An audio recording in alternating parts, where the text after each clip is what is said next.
अस्सलाम वालेकुम नाज़रीन, मैं शुएब अली उमरानी ऐं तव्हां ॾिसी रहिया आहियो BR टाइम न्यूज़। सभ खां पहिरियों शामिल कंदासीं हीअ रिपोर्ट। वफ़ाक़ी वज़ीर शिबली फराज़ चयो आहे त अवाम जो रतु चूसींदड़ वायरस खे इमरान ख़ान ई ख़तमु कंदो।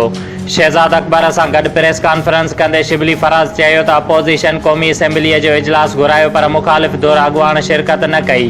क़ौमी असैम्बलीअ में बि उहे ई तक़रीरूं कयूं वयूं जेके ॿाहिरि प्रेस कॉन्फ्रेंस में थींदियूं आहिनि।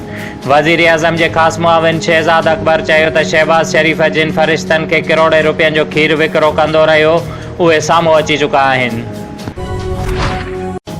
वॾे वज़ीर मुराद अली शाह जे सदारत हेठि नए माली साल जे बजट लाइ हिकमत अमली जोड़ण बाबति इजलास। बजट में गुरबत जे ख़ात्मे लाइ उपाउ वठण ऐं तरक़ियाती मनसूबा मुकमल करण ते ग़ौर।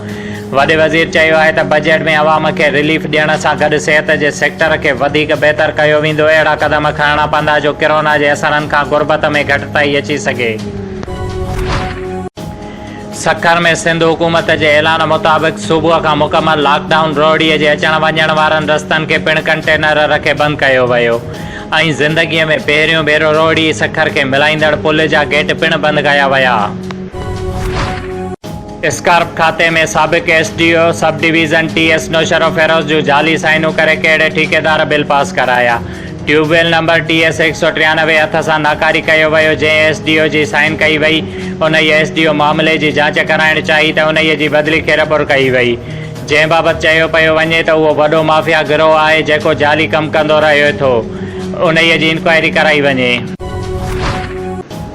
जेकमाबाद सिविल लाइन पुलिस जवाबदार शहज़ाद वलद निज़ामुद्दीन बुरड़ो जेको अगवा जे केस में घुर्बल हुयो गिरफ़्तार करे वरितो। डिस्ट्रिक्ट नौशहर फेरोज़ पुलिस क़त्ल जे ॾोह में गिरफ़्तार जवाबदार अमीर अलीअ जी निशानदहीअ ते हिकु रिपीटर ऐं कारतूस हथ करे वरितो। दरस पुलिस जवाबदार ज़ाहिद भेण जे कब्ज़े मां 5 बोतलूं शराब हथ करे गिरफ़्तार करे वरितो। नौशहर फेरोज़ पुलिस लॉकडाउन जी ख़िलाफ़ वर्ज़ी करण तां 10 जवाबदारनि खे गिरफ़्तार करे वरितो।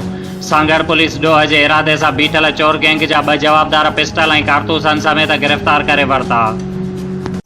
शुएब अली उमराणीअ खे ॾींदा इजाज़त। वधीक ख़बरुनि ऐं अपडेट्स लाइ ॾिसंदा रहो BR टाइम न्यूज़।